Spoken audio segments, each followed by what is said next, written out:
As it's coming up to Halloween, I've decided to build something a little spooky. So this is a set of haunted drawers that can open and close by themselves. So this is a great effect for escape rooms, haunted attractions or stage productions. You could use it as a surprise ghostly moment, a set piece involving a poltergeist. Or as part of a puzzle where a drawer pops open only once players solve a challenge, rewarding them with the item inside. Now, at the heart of this effect are pneumatic cylinders. When air pressure is applied at the base of the cylinder, the piston extends, pushing the drawers open. Whereas if you apply higher air pressure at the other end of the cylinder, it contracts again and pulls the drawer back closed. And this simple motion gives us reliable, controllable movement, and it looks great. Now, you can trigger that effect manually by directing the airflow using a manual switch or valve, or you could automate it with an electronic controller like an Arduino, so that the drawers can move as part of a larger sequence or when triggered by a sensor. I made an app for my mobile phone which connects via Bluetooth and allows me to have a simple user interface that can trigger each of the drawers manually. And in the rest of this video, I'm going to show you how you can make this yourself. So firstly, why use pneumatics? You could use electric linear actuators for something like this, but pneumatics have a few big advantages. First, as you'll have seen, they're much faster. These drawers can snap open in a split second, far quicker than most electric linear actuators can manage. And that sudden impulse movement is much more dramatic effect for players to experience than a motor whirring as an actuator slowly extends. And secondly, they're tougher and more robust. If someone tries to pull on a drawer that's meant to stay closed, or push one shut that's supposed to stay open, there are no gears to strip or motors to damage. All that happens is that the air pressure in the corresponding side of the chamber of the cylinder rises slightly and the system resists the force safely. As I push this drawer in, what I'm doing is I'm compressing the air in the cylinder, and the more I push it, the greater the resistive force becomes. Likewise, when a drawer is closed and I try to pull it out, I'm creating negative pressure, essentially a vacuum, which pulls the drawer back closed again. So the cylinder is acting a bit like a spring, and by using an air compressor and valves to direct air into the two sides of the cylinder, you can set the default state to either be open or closed. Now that makes pneumatics ideal for escape rooms where you can't always predict how players will handle the props.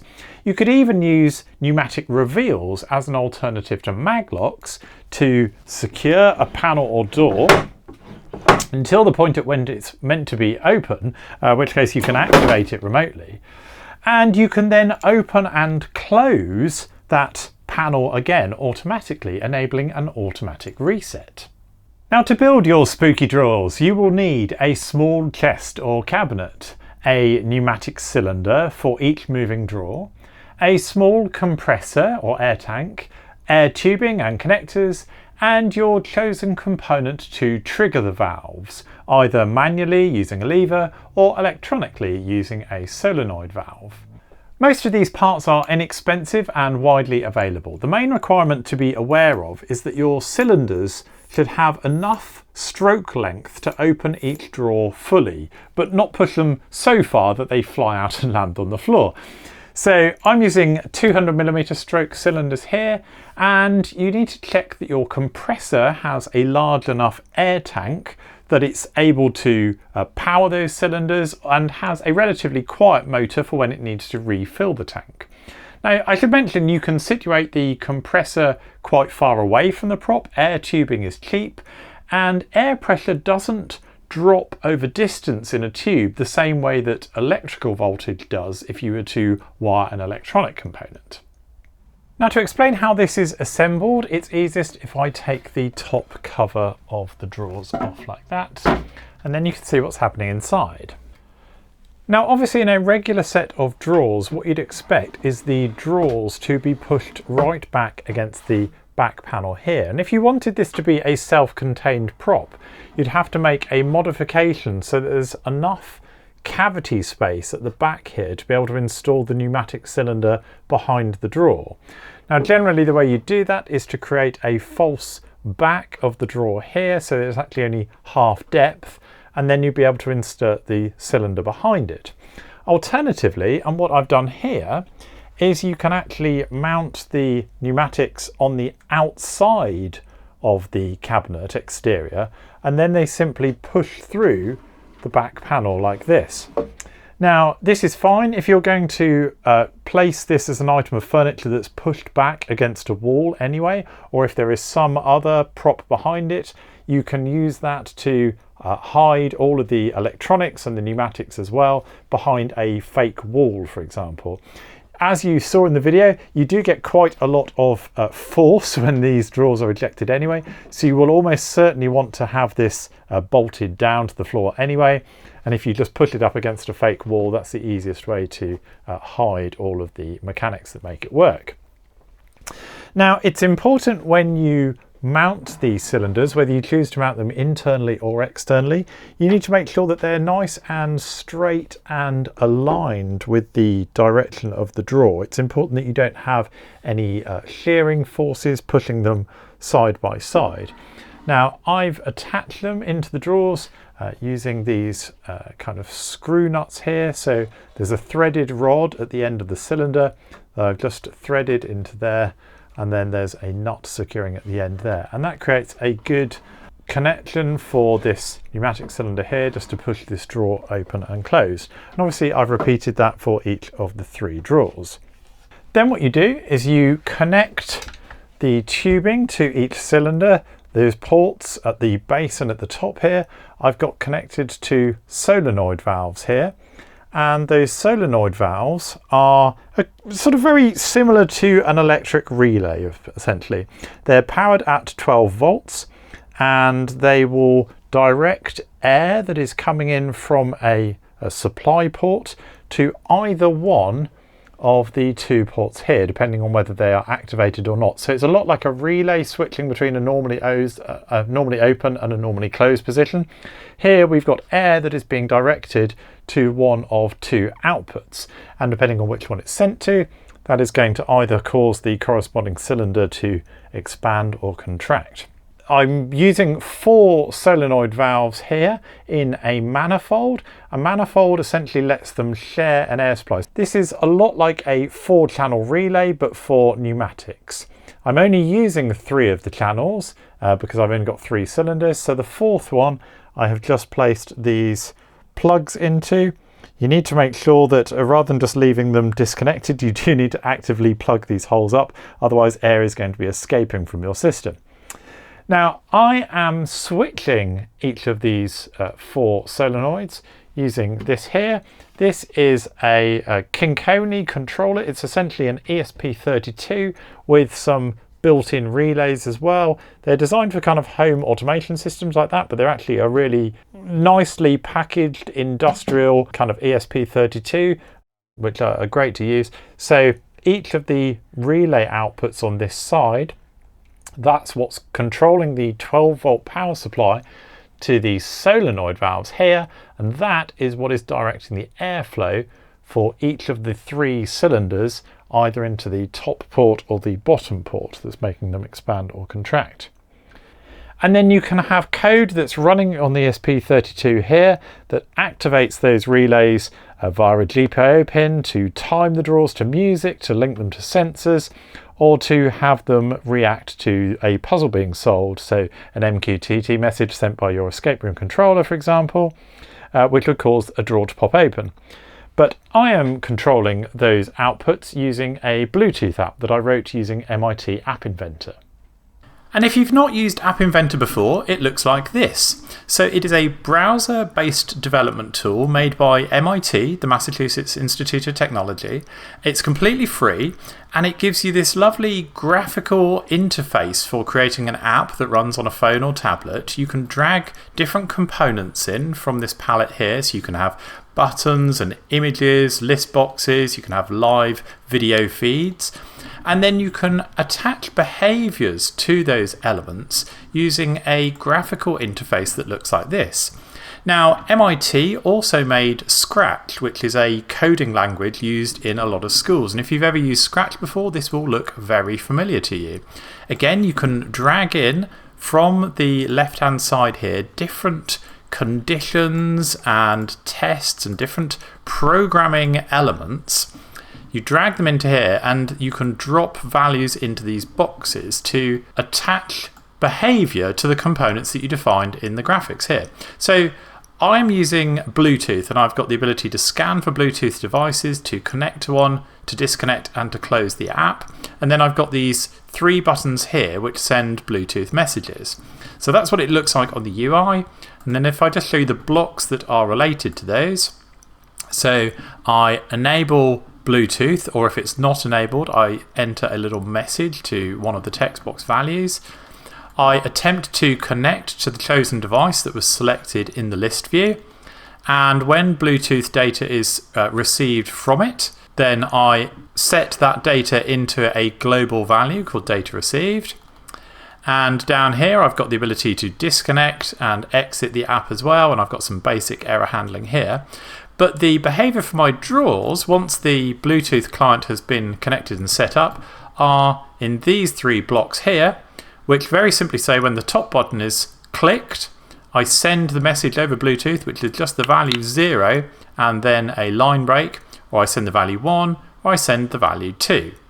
And when you've added all the behaviour that you want your app to have and you've got it looking the way you do, you very simply just go to the build menu and you can build directly for Android and now also for iOS as well, and you'll get sent a link and you can just download the compiled version. There's nothing you need to install on your computer at all. It's completely free to use and it's really good. So if you've not used it before, I strongly recommend you check that out.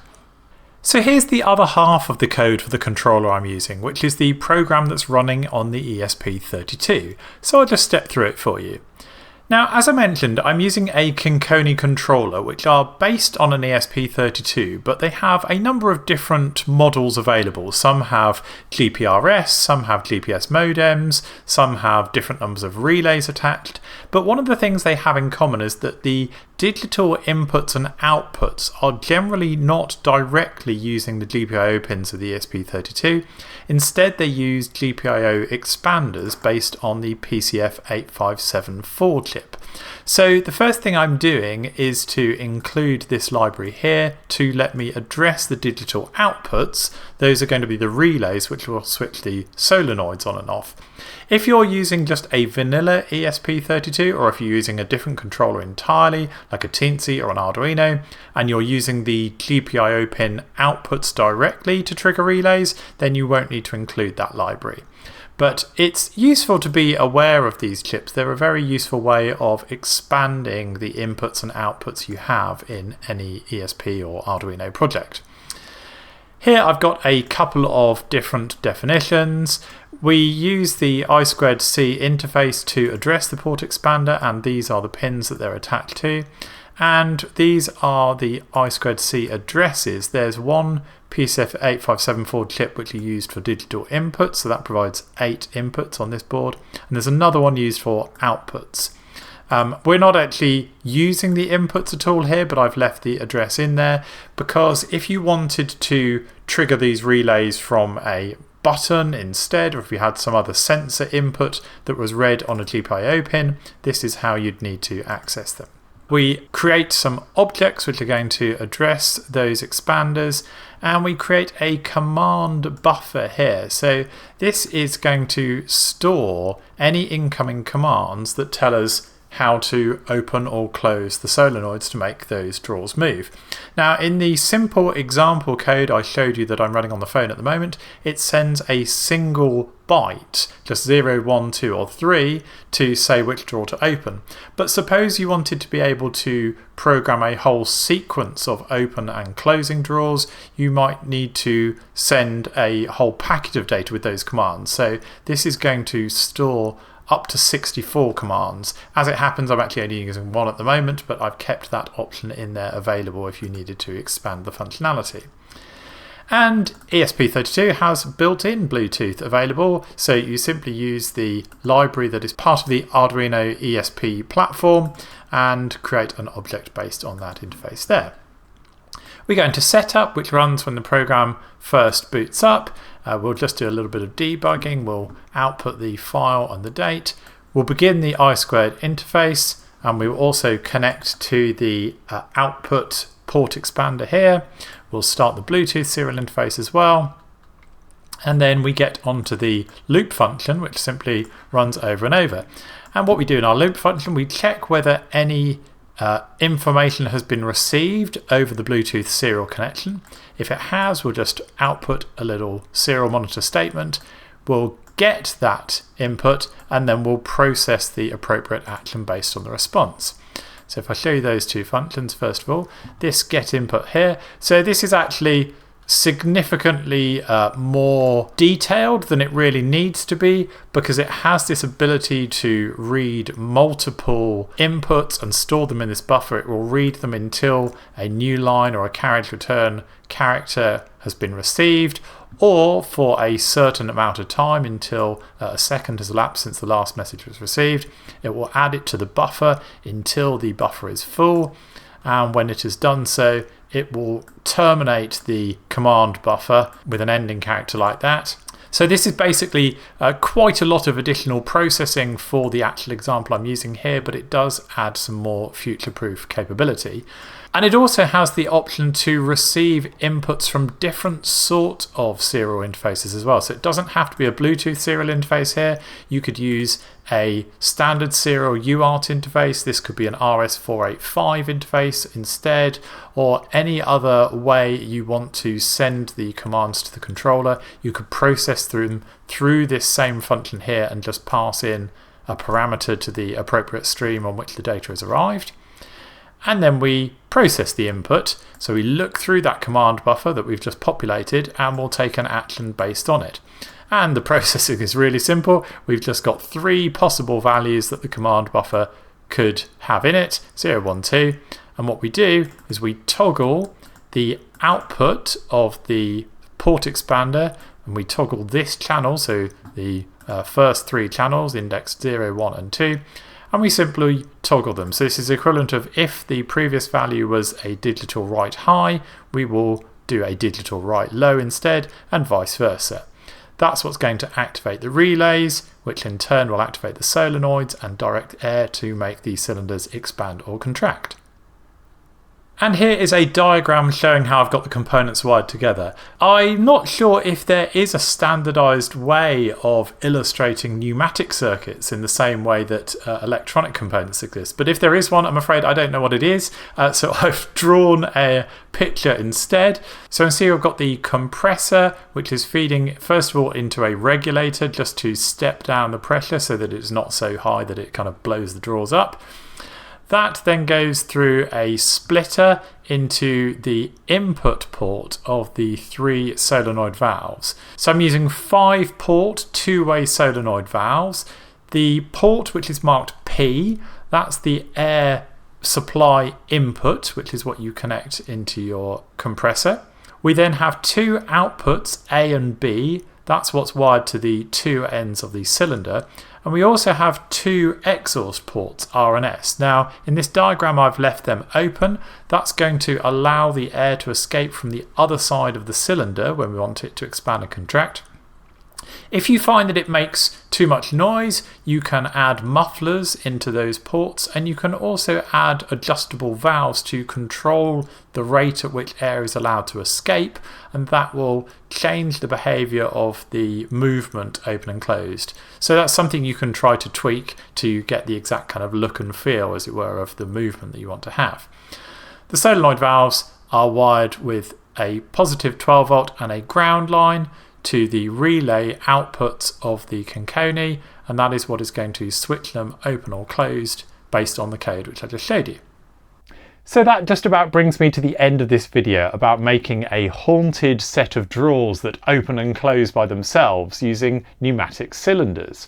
But of course you can use this same technique to make any kind of animated prop.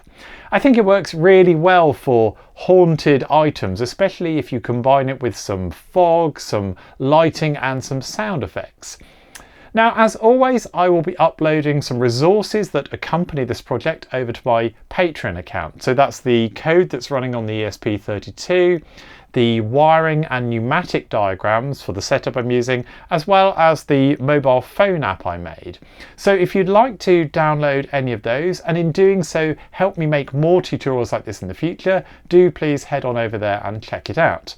I've also got a Discord server you can join where you can chat to other people around the world that are making playful technology projects like this, or ask questions or share the projects that you're working on as well. I'd love to see them. So I'll put a link to that as well. Otherwise, I just want to say thanks very much for watching and I look forward to seeing you next time. Okay, cheers, bye.